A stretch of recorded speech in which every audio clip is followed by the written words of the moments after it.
Бізге оны WhatsApp-тағы группаға жіберді. Өзбекстандағы соңғы ойыннан кейін бізге жаттықтырушылар айтты. Кандидаттар бар деп, дайындалыңдар деп. Сол кезде уже примерно білдік, кім барады, кім бармайды сборныйға. Биылғы жылы сен универсиадада құрамасында ойнадың, студенттер құрамасы. Енді мынау ересектер құрамасындағы алғашқы жаттығуың осы. Иә. Бұрын мысалы сен Арман Старченко, Рыбарев сияқты ойыншыларды тек телевизордан немесе сол жерде ойын болған кезде көрген шығарсың. Қазір бір командада сондай ойыншылармен болу сен үшін қандай әсер болды?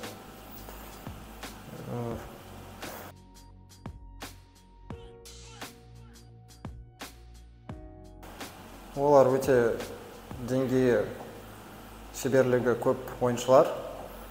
Сонысын айт, қалай жаттықтыру жүргізетіндерін көресің, пайдалы нәрселерді аласың. Бірақ біз сияқты адамдар ғой бәрі де, поэтому ничего сложного нет.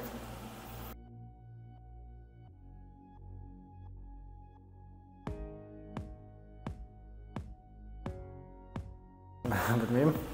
Кәдімгідей ойын сияқты ойынға шықтық, ойнадық.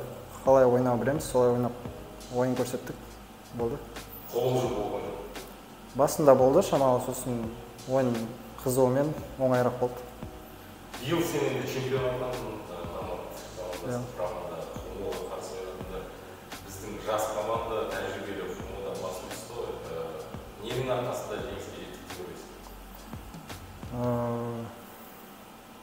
Молодость.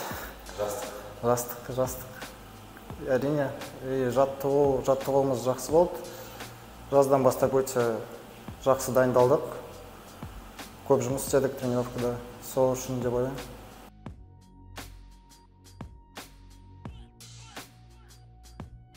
Иә, өте қиын болды,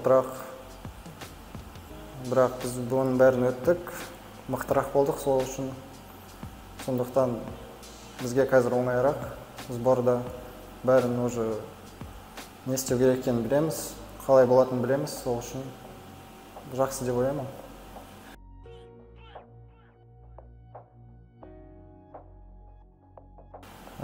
Хоккейге барам деген ой болған жоқ. Мектепке біздің тренер келді, объявление жасады, набор болып жатыр деп. Біз дос балаларымызбен барып көрдік, содан кейін ұнады. Тренеріміз жақсы болды, Константин Михайлович Сергодинов, сосын ол бізді Астанаға алып келді. Соның арқасында қазір осы жердеміз.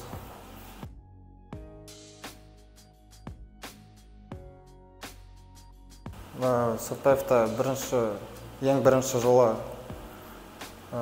ойнағанда 3-ші орын алдық, сосын 2-ші жыл 2-ші орын, сосын 1-ші орын, и одан кейін Астанаға кеттік.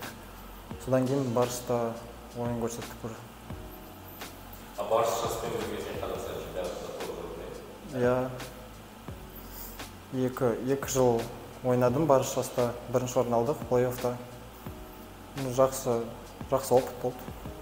Ресейде де ойнадым, МХЛ-да. Ол да жақсы опыт негізі. Ресейдің командалары тезірек ойнайды, басқаша хоккей көрсетеді олар біздің чемпионаттан гөрі. Сол жақсы дейміз.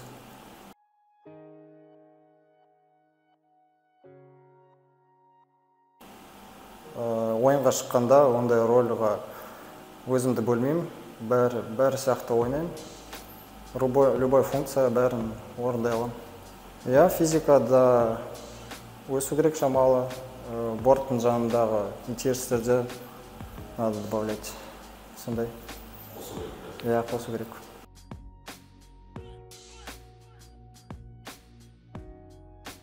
Бірінші жылдар қиын болды, физика жағынан.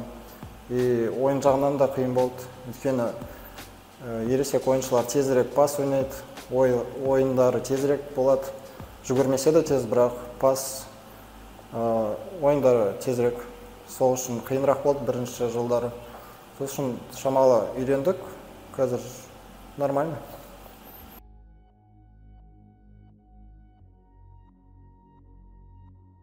Жоқ, менде ондай жоқ, өйткені мен олай жазсам, сосын өкініп қалам шамалы.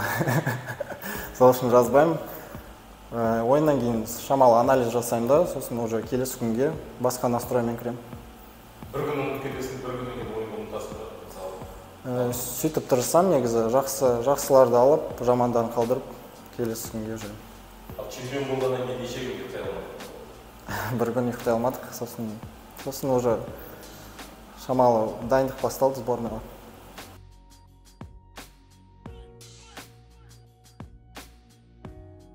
Ең маңызды ол чемпионат мирада 20 жасқа дейін элитада сол кездегі ойындар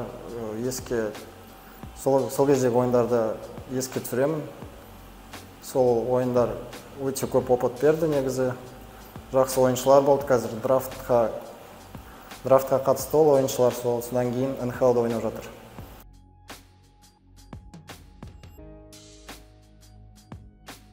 Оңай емес, бірақ ол опыт негізі көп нәрсе берді маған. Басқаша қарай бастадым командаға, кім қалай дайындалады, қай жерде көмектесу керек, қай жерде наоборот, шамалы ештеңе айтпай отыра тұру керек, сондай үндемей қалу керек, команда өзі ойнайды. Сол нәрселерді көп байқадым.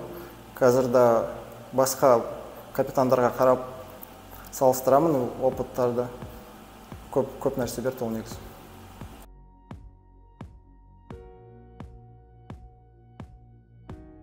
Болған шығар негізі, ондай ойыншылар көп, бірақ ең сондай ойыншы Павел Дацук шығар. Маған ұнайтыны оның игровой интеллект деп айтады. Қалай пас береді, қалай ойнайды, бәрі сол сонайды больше всего.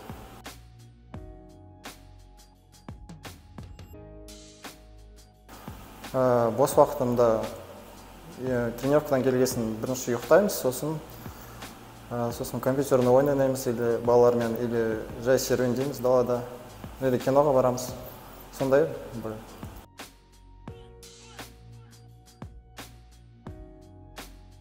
Жоқ, қиын болған жоқ, ол туралы ойлағанда жоқпын. Қасымызда балалар болды, тренер болып білетін, сол үшін оңай болды негізі. Болатын шығар ондай жазда сборы болғанда, бірақ серьезный ой болған жоқ ондай. Білмеймін, елестетпеймін әлі. Мақсаттан мақсатқа өмір сүремін.